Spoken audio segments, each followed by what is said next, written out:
We had it last Yeah, time. well, last time. Did he take it with him? He probably has it. All right, why don't we begin?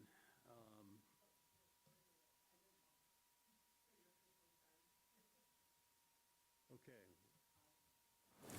All right, we'll call the meeting to order at 6:30, and we'll start with the Pledge of Allegiance. I Pledge allegiance to the flag of the United States of America and to the republic for which it stands, one nation, under God, indivisible, with liberty and justice for all. Thank you. Okay, can we have the roll call, please? Sure. Stephen, Richardson. Here. Edley. Here. Ferguson. Here. Wassam. Gonzalez. Here. Walters. Present. And Leonard is absent, and we'll excuse him for. Okay. Okay, check for any review for conflict of interest. Seeing none, we'll go for approval of the agenda. Make a motion to approve the agenda of October 3rd, 2023. Support. Moved by Wendy, supported by Carl. All in favor? Aye. Opposed? Thank you. Approval of the minutes of September 19th. And I'll just mention, I apologize for that formatting issue. We will make that change if they do get approved tonight. Okay. I only have two slight corrections. Under item number 6, public comment, they have that setbacks being changed to 100 inches. It should be 100 feet.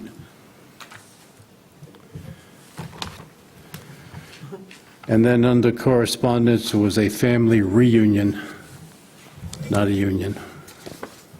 And then we know about the page 4. Are there any other?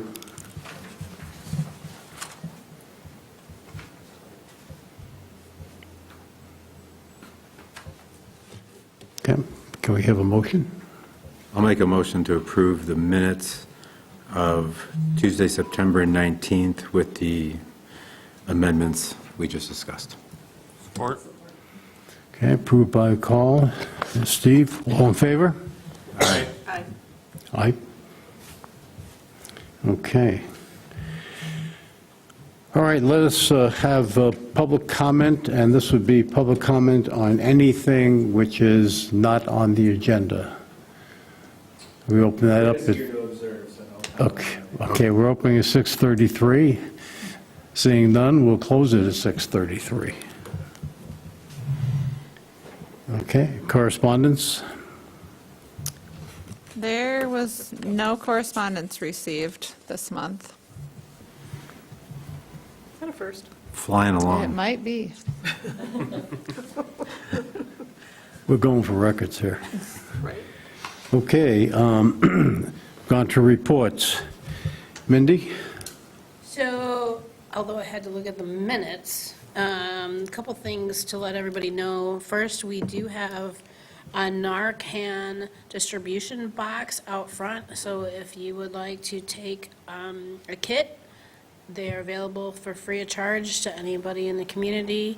There's a box out front, and there's directions there, but basically, it's just as simple, it's a nasal, just push it in, and if it works kind of thing. But there are 2 doses in there, and there are directions in there, and I don't remember exactly how long you wait between the dosage, but there are directions there, and there'll also be training for the community and EMS and everybody else coming up if you would like to do that. Overdose. It's life-saving. When's the training? I do not believe that the date has been yet set, but Yeah, there'll be a training, there'll be, as a part of the Beach District visioning, planning to offer some education to hotels and other business owners along there. And then I believe we're also going to be offering a training here at the Township Hall with emergency services to provide some different education, including that, open to the public. Great, thank you. We also worked on the millage for emergency services. The childcare amendment passed.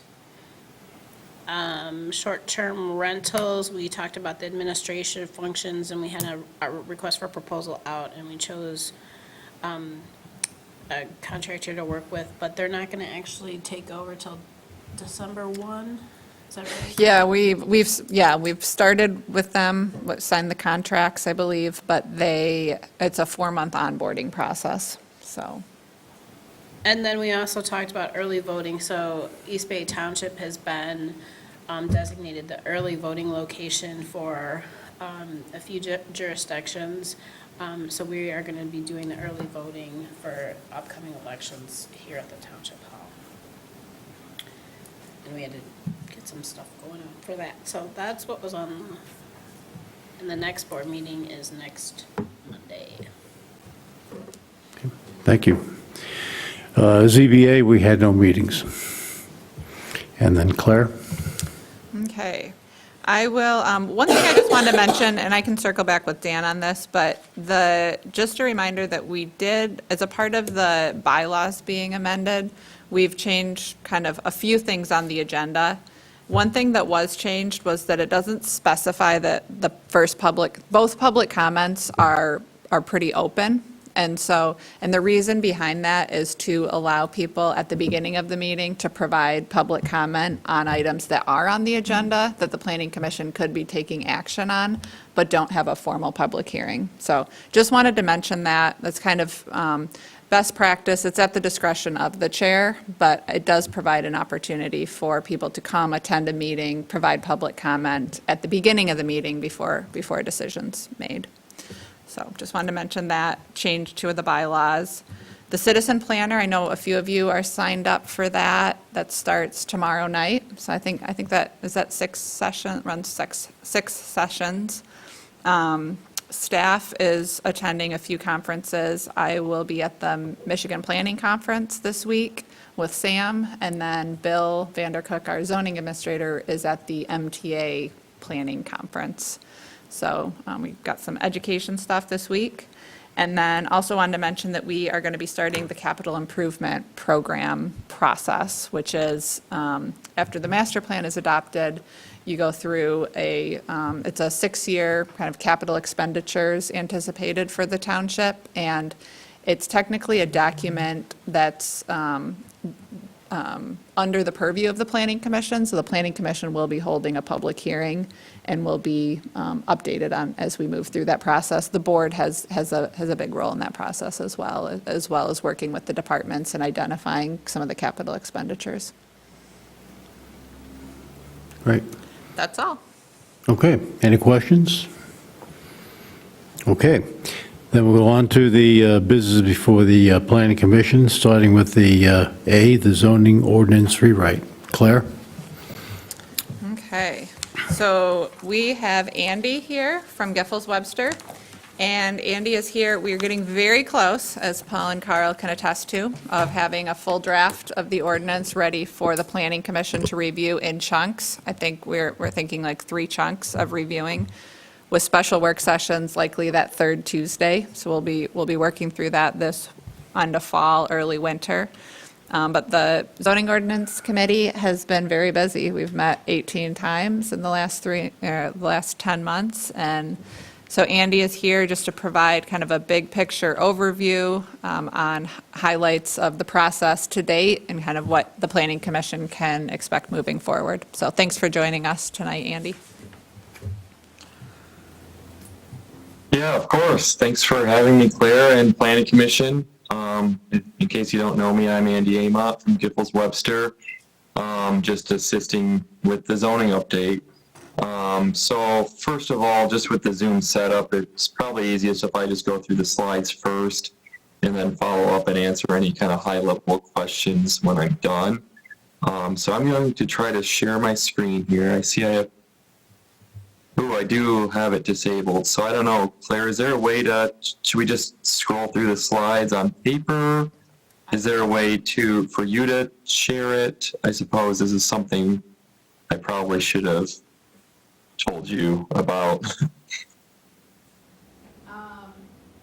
know what? I don't have that capability right here. Yeah, I apologize, I don't have that capability. I think it's being controlled by Leah. So Andy, why don't you start going through the slides since the planning commission has copies of all the slides? Yeah, And I will Yep, that's- send a quick text message to Matt Kern, who's, yeah, I just sent him a Zoom message too, so, but we can just start with the first slide, which is titled, "What Are We Working On?" So far, we're working on a pretty substantial amending, at times rewriting, zoning text of the whole zoning ordinance. We are, there will be plenty of text that we keep, just as a, holdover language that works well, but there is a good chunk of text that we are amending and,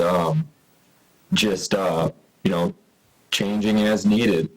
So to introduce Clear Zoning is our company's interactive PDF document format.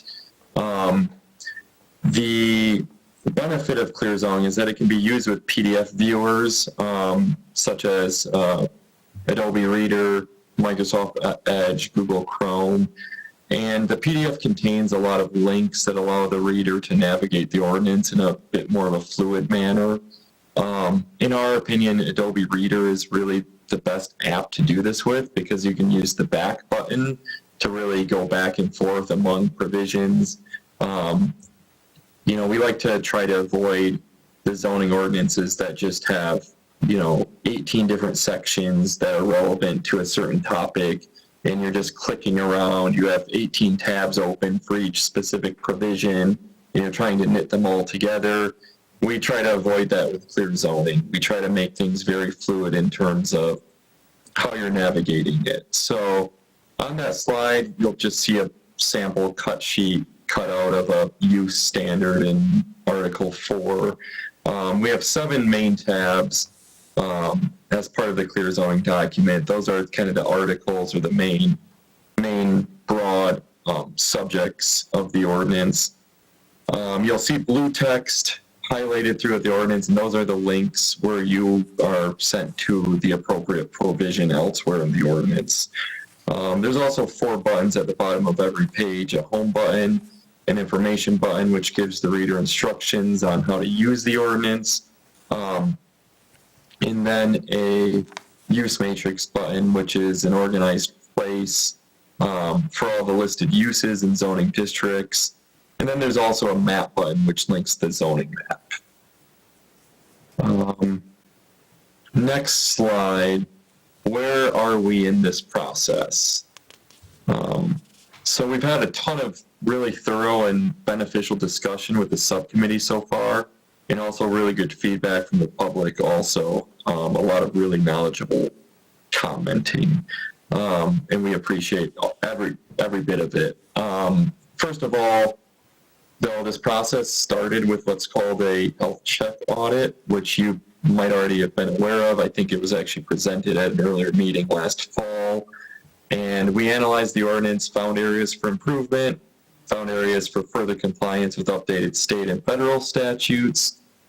And that, combined with some more recent organic discussion that has come about through the subcommittee process, we've really gathered a lot of good, really a good thorough list of things to focus on and topics to amend. And that being said, we've had the 18 subcommittee meetings. We probably foresee at least not just one scheduled for next week, but potentially one more after that. It all depends on how we do a time. We're presenting a lot of information as we try to wrap up this process. As Claire said, we foresee the full amended Clear Zoning document being distributed to the Planning Commission in thirds, just so that you have, so that we're trying to just not rush you through it. We don't want to present it all at once. If thirds, is too fast, we can always adjust as needed. But that's really our goal, as Claire and I have discussed. And we're just hoping to provide you with another update this year. Hopefully we can get you the document this year, but we do need a bit of time between the end of the subcommittee process and the first meeting of the Planning Commission, just so that we can finalize the document between our staff and working with Claire, just to make sure everything's tied in appropriately. I'm gonna share my screen actually now, because I have that capability. So let me share this. Can you see this PowerPoint? Yep. Great. So now we're really analyzing oops, that's really weird. I might just do it like this if possible, because I do have some notes on the side. You can see this fine, right? Yep. Okay, great. So right now, on slide 4, so we've analyzed the existing ordinance, and we're proposing some major amendments on some of these themes. For example, we're going over the permitted uses by zoning district. That being said, for example, we're looking at increasing some housing options in zoning districts, especially within the urban growth boundary. We just want to make sure we are concentrating growth, especially within that urban growth boundary, and then also, conversely, restricting some of those uses, restricting them outside the urban growth boundary. We want to make sure the township is adapting to change and growing in as environmentally sustainable manner as possible.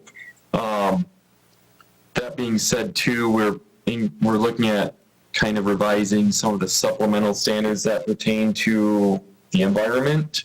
We're looking at collapsing the current overlays, the Forest Lakes overlay, Boardman River overlay, and the Mitchell and Baker Creek overlay, and placing them in what's called an environmentally sensitive areas supplemental standards section, which not only includes those riparian areas, but also includes other really important natural features such as wetlands, floodplains, steep slope protection, things like that. And then we're looking at revising and adding some use standards where relevant. For example, let's say mobile food trucks is a topic, and we have a set of use standards for those. Those are things like restricting hours of operation, restricting, alcohol beverages, or in another case, you might say that an auto repair shop needs an 8-foot high wall to screen a land use from residential. Those are those type of uses that just entail a separate set of standards for the use specifically. Moving on to the next slide here. We're looking at updating a lot of site standards, so especially landscaping, parking, private roads, access management, traffic impacts. We're looking at doing a lot of kind of bringing a lot of new ideas, as well as just updating some existing standards to just make them a bit more compliant with the master plan's recommendations, and just hoping we're regulating some of these site-specific tangible aspects that you see on a site plan in the best way possible. So, for example, we're looking at updating the parking system to actually provide kind of a minimum and maximum system, where the required parking would kind of be within a minimum and within a maximum boundary or parameter. Looking at the master plan, we want to make sure we are preventing unnecessary seas of parking lot, preventing unnecessary overabundance of impervious surface, and just allowing an applicant to maybe, do what's more market driven rather than, zoning ordinance that's 30 years old driven. So we're just looking at updating a lot of these site standards. Also, we're looking at updating some of the review standards for site plan review. We're looking at updating the PUD chapter, just updating kind of eligibility requirements, as well as some of the parameters for PUDs. And then lastly, for major updates, we're updating the nonconformity section just allowing for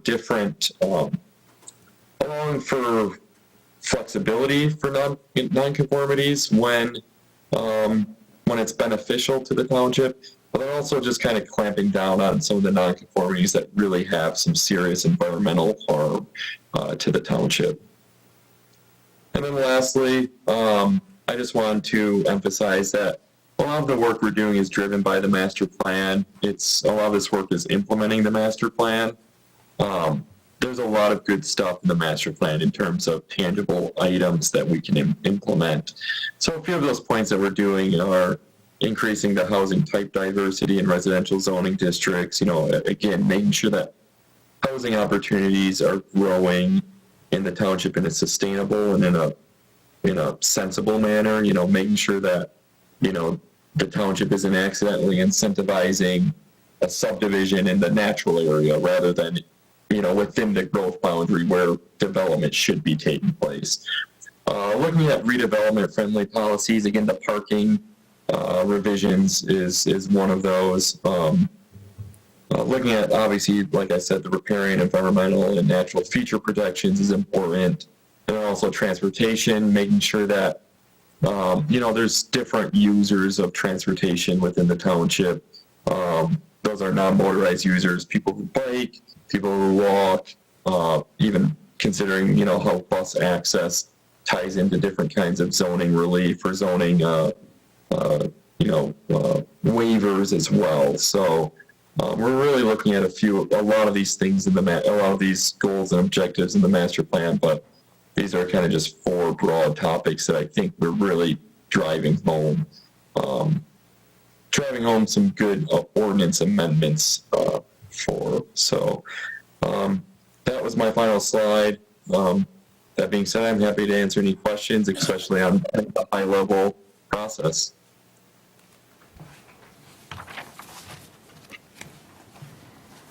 Okay, any questions? Okay. Well, thanks, Andy, for joining us. Of course. And I'm happy to stick around and listen because I know that there's a couple zoning amendments, it sounds like, on the agenda. So it's nice to tune in to a planning commission meeting and just see you, even though it's on Zoom. So Claire, the third, so that it's going to be broken up into, you said Tuesday night? Is it the third Tuesday night? Third Tuesday is what we've generally set aside for special work sessions, so we can certainly take a look and make sure that that works for everyone, but that's generally an open date on the township calendar, and so. And I guess I do have one question. When we get the thirds, they'll be in the clear zoning format, so we'll get to see how that works? Yes. Okay, good. Yes, exactly. Perfect. Thanks, Andy. Yeah, we don't have any date set up yet. We're just going along, so just everybody stay loose. Don't make any holiday plans. Yeah. No, I'm just kidding. Okay. All right, is there anything else on this topic? Okay, seeing none, we'll move on to the zoning amendment 323 for discussion and possible action. Okay, so I think this draft ordinance language came together nicely after our discussion. So as you'll recall, MDNR came to the Planning Commission with a zoning text amendment application, wanted to allow for vehicular stream crossings.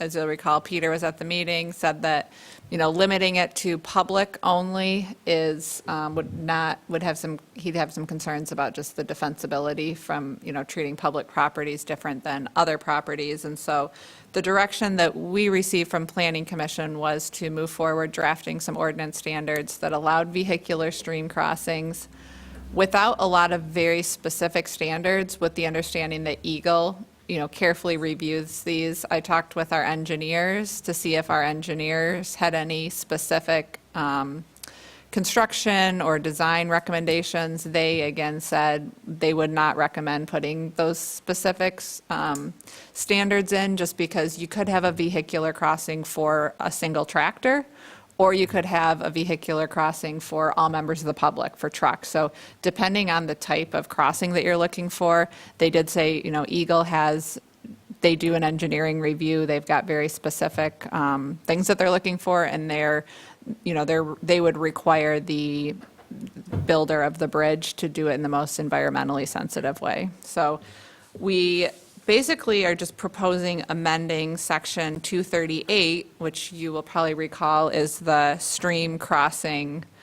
It was the pedestrian stream crossing. We've added vehicular. So we didn't mirror it everywhere, but this section will become just a stream crossing bridges section for crossing of all streams throughout the township. It would allow a vehicular bridge to provide passage for motor vehicles, make sure that the weight restrictions are visibly posted. It, again, would require that it's anchored no less than 5 feet upland from the ordinary high water mark, similar to a pedestrian bridge, and was guidance by Eagle. The vehicular bridge would comply with Eagle standards. It would need to be perpendicular to the stream, so we don't, to limit the actual disturbance of the stream. It would be required to adhere to the side yard setback requirements.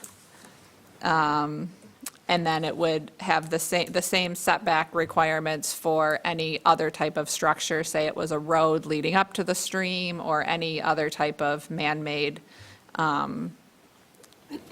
anything man-made would still be subject to the same stream setbacks that we have throughout the other districts and throughout the zoning ordinance. And then the last one is that there can be no more than one pedestrian or vehicular bridge for every 1,000 feet.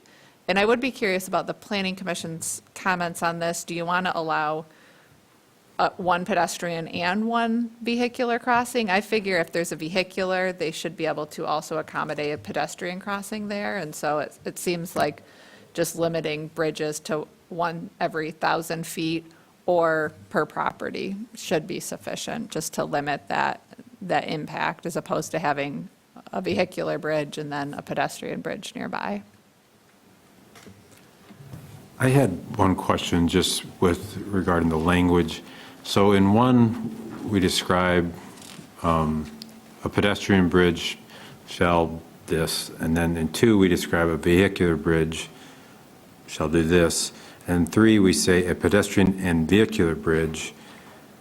As I read it, it almost sounds like a pedestrian and vehicular bridge is a separate category. And that may just be normal zoning ordinance language that I'm not familiar with. Yeah. Is that- I mean, I would think it should say or. yeah, that was Brian Graham, our attorney's well, okay. recommendation. He's to a have lawyer, the I'm not, and, so- Because the or would indicate that it would be either or, and so it could be. Okay. It could be both.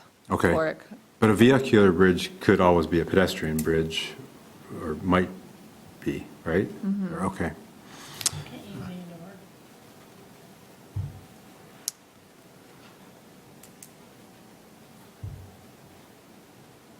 I can certainly ask him about that, and if he was comfortable with that change, we could make that. I mean, I trust him as the legal thing, so it read funny to me, but that's just me. And then the other question I had was on sub-point 10, it says, no pathway, boardwalk, roadway should constructed or concrete or asphalt within 50 feet of a stream.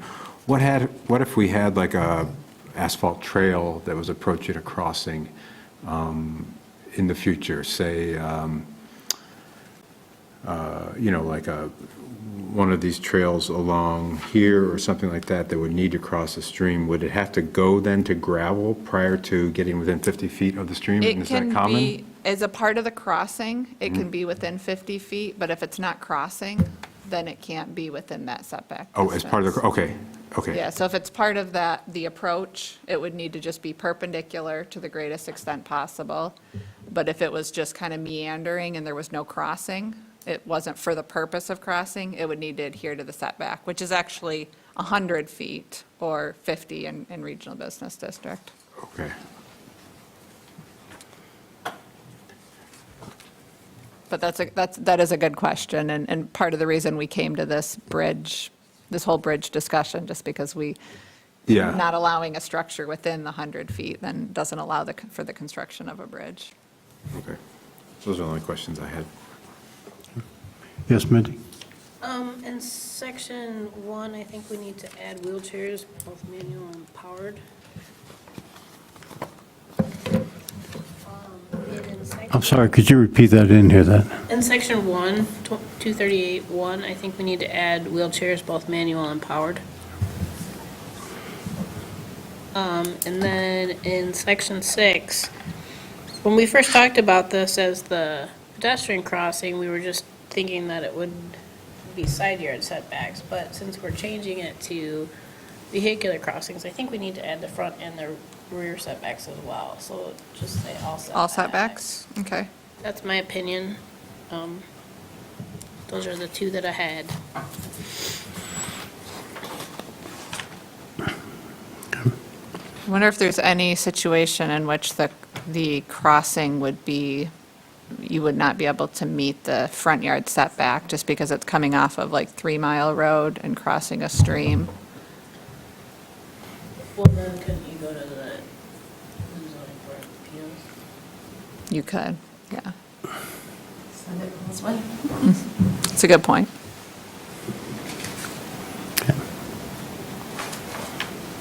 I mean, or maybe look at it to see if there's a bunch of them, but. I know there's at least one that I'm thinking of, Yes. but you're right. It could be, that could be handled through the ZBA.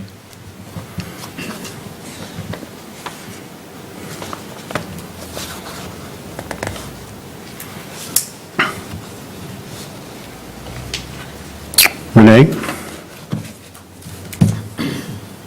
I mean, I like Mindy's suggestions. Everything else sounds pretty good. Steve? I agree. Okay. And Rhonda? In number 11, I don't have any concerns stating that there shall be no more than one, either pedestrian or vehicular. Okay. So I think that's good. I would leave that just as is. If there's no practical, way, if there's an existing, vehicular, and they're putting in some sort of a trail, and there's no other practical feasible alternative, that would also be a situation where there could be a variance granted. And the variance would be for the number that's permitted, the number of bridges. So it would be technically a dimensional variance. Good? Other than that, looks good. I just have more of a curiosity question on number 8 and 9. Throughout this, we stating pretty much pedestrian and the vehicle bridge, and then we get down to 8 and 9, where we're talking about construction and what it is constructed of, and we only talk about pedestrian. Is there a reason why we didn't put in the vehicle? I guess from my perspective, I think we went a little overboard with being overly prescriptive on the non-motorized requirements as opposed to deferring to Eagle. So number 9, the construction of the non-motorized reflects what we have in the Forest Lakes overlay. And so there is, a desire to not have reflective and, certain construction materials. I think that's fine for non-motorized, but once you get into vehicular and, those engineering standards, I think the guidance I was given, at least by our engineer, is less prescriptive is better. Okay. And isn't that where But that's- Eagle comes in anyway? Yeah, Yeah. and that is a good question. Maybe it's not necessary for the non-motorized, but I think it's fine for the non-motorized. Would be hesitant to be overly prescriptive for the No, it's okay, because I noticed that we referenced Eagle, and I figured Yeah. Eagle may take care of that, but I was just kind of curious Yeah. why. That's all. Yeah, no, that's a good question. Okay. All right. What is the pleasure of the committee? I'll make a motion to have the ZA 3-23 vehicular stream crossings with the amendments that we discussed tonight on the November 7th regular meeting as a public hearing. I'll support. Okay. Motion by Mindy and support by Call. All in favor? Aye. Opposed? Okay, thank you. And just to recap, that would be the wheelchairs, both manual and powered, all setbacks would be achieved, not just the side yard setbacks. And then I'll talk with Brian about changing the pedestrian and vehicle to the and/or. Were there any other changes? Okay, sounds good. Okay. Okay, and then on to number C, the zoning amendment 423 for introduction, possible action, set a public hearing. Okay, so this one's very short because we are really just, the amendment would be basically changing a footnote in the regional business district regulations to specify that the rear yard setback shall be 45 feet from the elevation 581 USGS Datum Properties located on Grand Traverse. Shouldn't it be Bay? Should be Bay, right? It should be Bay. Yeah. Yep, I will make that change. And basically, I took out the part that states that it's a 100-foot setback for Mitchell and Baker Creek. And instead of handling the setback requirement in the footnote, you would refer to the regional business district more specific standards that talk about the setback of 50 feet for a designated DNR trout stream and 15 feet for a non-designated DNR trout stream. As a part of this complete rewrite, it's going to be organized much differently, so this would be more of a Band-Aid. I anticipate that we are going to have a 50-foot setback from everything. I don't think there's going to be a 15-foot setback in the regional business district. That would be my recommendation, but we have to, again, work through the subcommittee and planning commission, but that's kind of the direction we're going, is to have a 50-foot setback everywhere in regional business.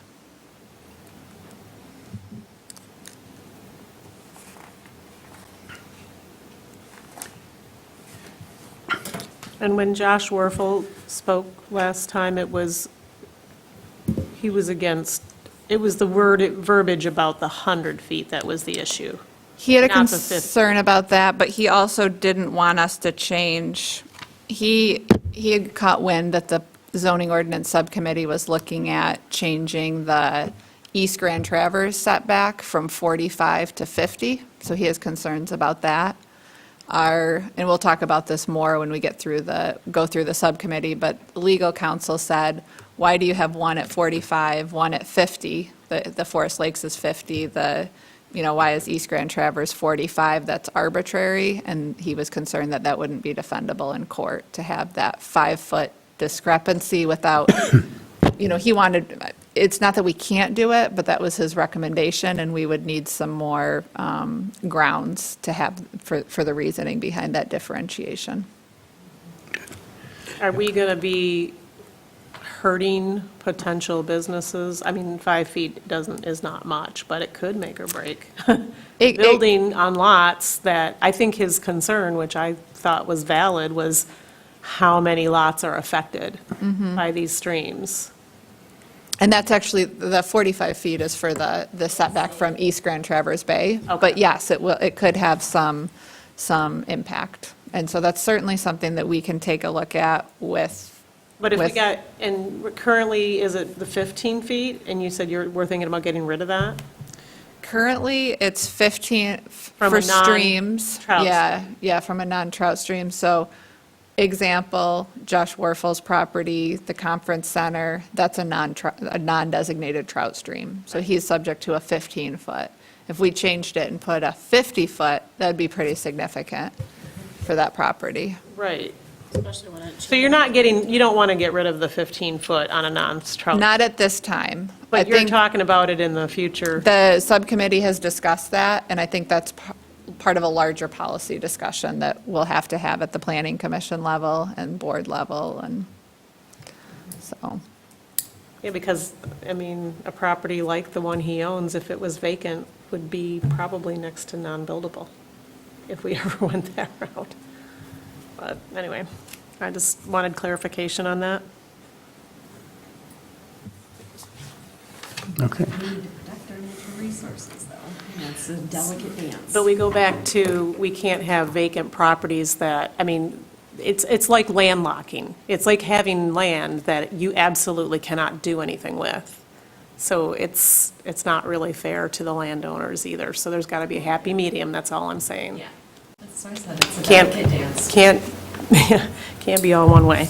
Yeah, looking at the properties with the 100-foot setback, there was significant properties that would be virtually unbuildable in that regional business district with a 100-foot setback from the street. And that was- So I think that That was alluded to by the Watershed Center in their letter, the 100-foot setback. they wanted to keep the 100-foot center. Right. Or And I they think- and they I- recommended as I keeping the mean, 100-foot setback. Not to belabor the point, but as I understood Josh, he was very concerned about the 100-foot setback. He was, That it would yep. make so many properties unbuildable.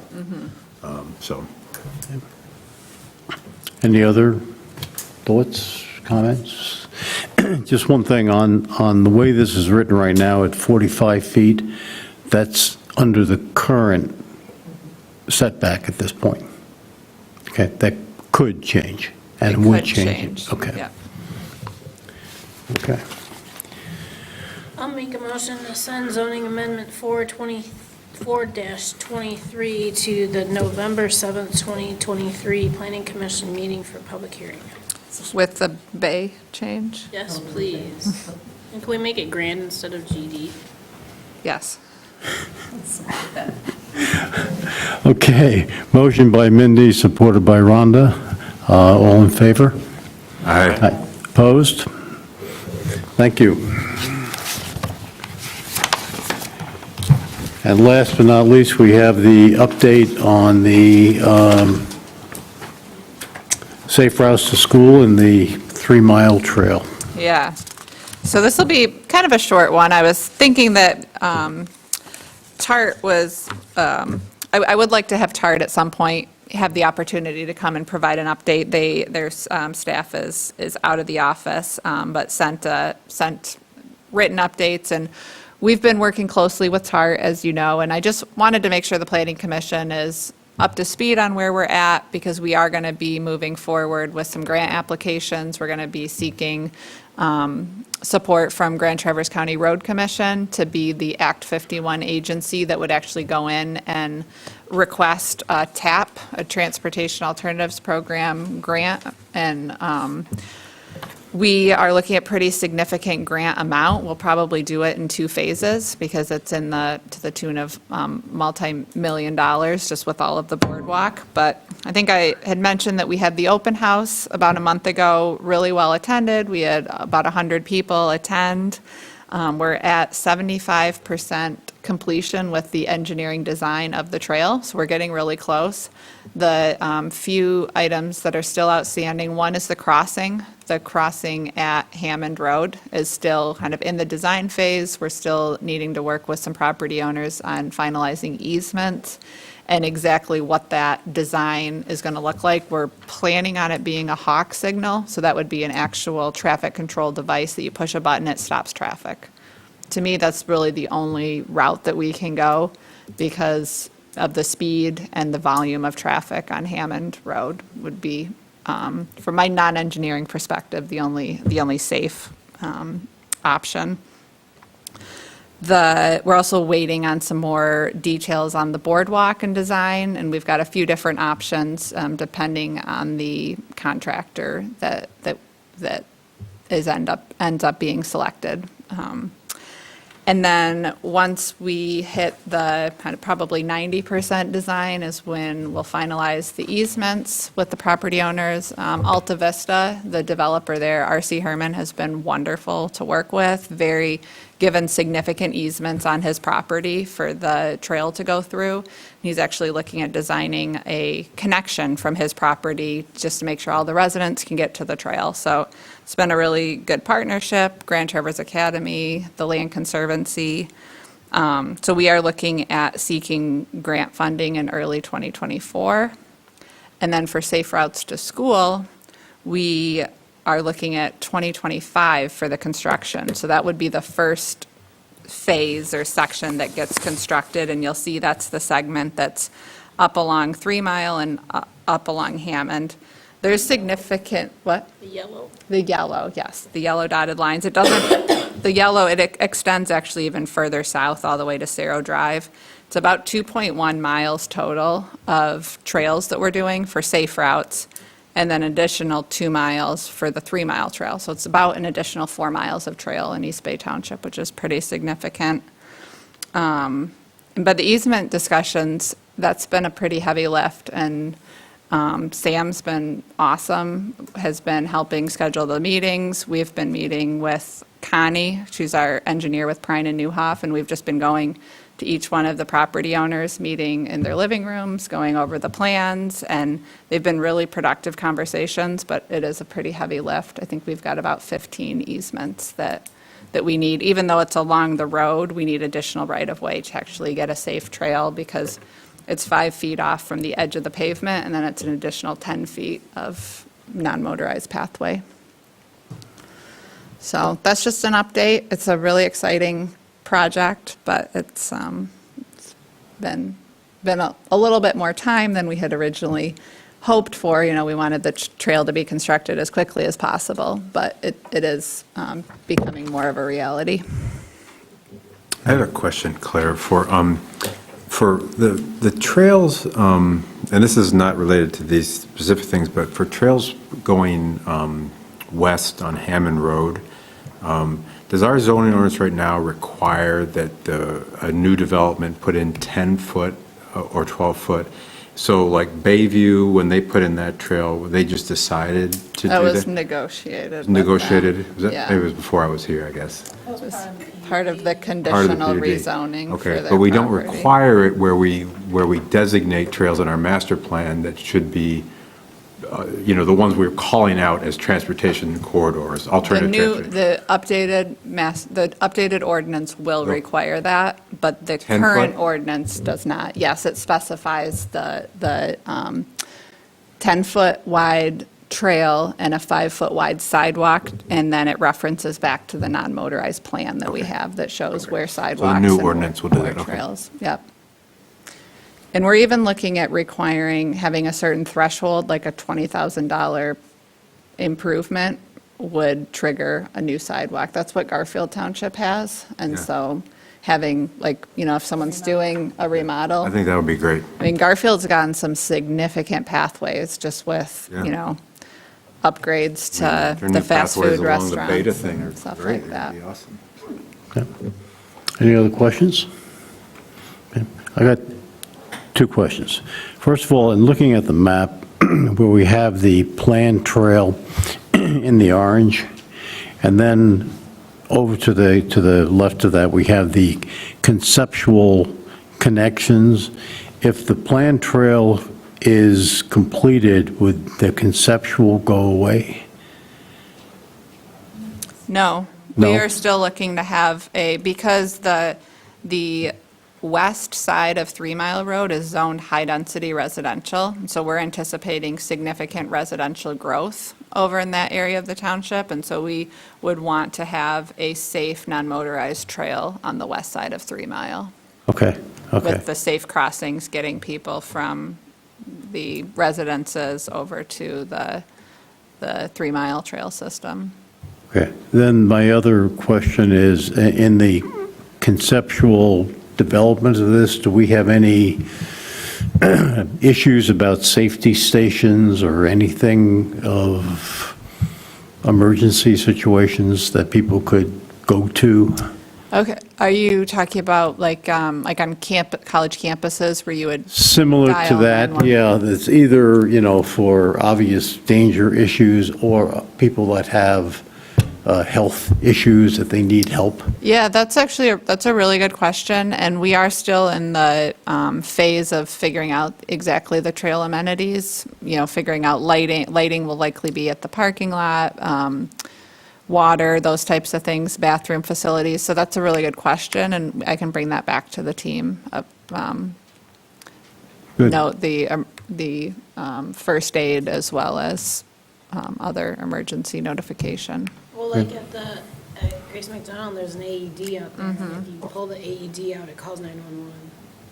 So, I mean, if you have kids messing with it, they're calling the authorities right there anyway, right? So, that might be, Okay, that's a good question and good feedback. All right, is there any other questions of Claire? Okay. Seeing none, we'll move on to public comment. That anybody is willing and happy to come up and talk with public comment, we'll have it start at 7:20. Seeing none, we'll close it at 7:20.